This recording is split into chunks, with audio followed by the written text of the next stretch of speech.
This is TechCrunch. Spotify's AI bet, more of everything, less of what you want. I'm Imran Sheikh, and your Daily Crunch for Tuesday starts right now. Now, SpaceX may have stolen the show with its IPO prospectus, but Elon Musk's aerospace AI data center company wasn't the only notable business to file to go public this week.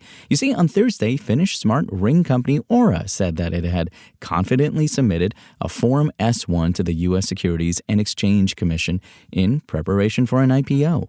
Founded in 2015, Oura has emerged as one of the most popular wearable health trackers, setting itself apart from Fitbit, Garmin, and Apple's watch-like products with a sleek, unobtrusive ring.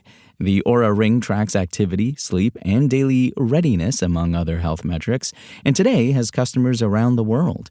At the time of its Series E last September, Oura said it had sold 5.5 million rings to date, a steep jump from the 2.5 million figure it had reported the prior year. That Series E saw Oura raising $875 million at a valuation of $11 billion, more than double the $5 billion price tag it had earned in a prior round in 2024. The company recently introduced a proprietary AI model geared towards women's health in an effort to cater to its growing base of women customers. Spotify was a music app at one time, then it added podcasts, then audiobooks. Now, the company is piling AI features into its app at a pace that can feel, overwhelming. The latest wave announced at its Investor Day skews heavily toward using AI to generate content rather than using AI to help users find content they actually want. You see, until now, Spotify has been largely a platform for human-created content, music, podcasts, and audiobooks. As it adds AI-powered tools to generate all of those formats, the app is poised to look very different. That shift's also creating friction. AI can now produce music faster than Spotify can manage it. Last year, the company was criticized for not properly labeling AI music. Following that backlash, the company changed its policy and adopted the DDEX industry standard, a widely used labeling system for identifying AI-generated tracks for its catalog. Now, Spotify has signed a deal with Universal Music Group that allows fans to create AI covers and remixes of existing songs. Now, while this agreement ensures artists are compensated, it'll bring more AI music to the platform and could make it harder for listeners to discover emerging human artists. Spotify is also partnering with the AI voice company 11 Labs to release a tool that lets authors narrate audiobooks using AI voices. While this speeds up audiobook production, AI narration can still sound unnatural at times. Stranger still is the company's productivity push.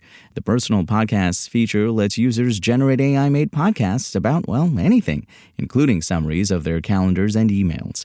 Earlier this month, the company introduced a tool for developers using AI coding assistants like Codex and Claude Code, allowing them to create podcasts and save them to their Spotify library.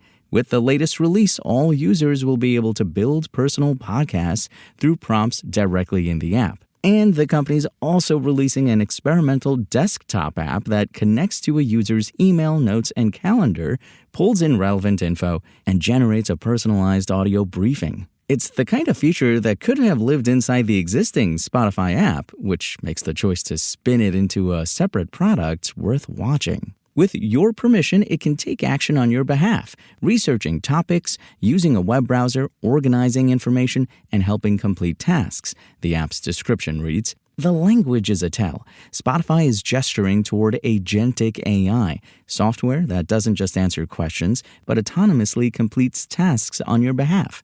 The company didn't elaborate further, but given its ambition to own all things audio, it's not hard to imagine something like AI meeting notes in the style of Granola eventually making its way into Spotify. All of it adds up to more content on the platform, and Spotify's answer to helping users navigate it is, again, AI.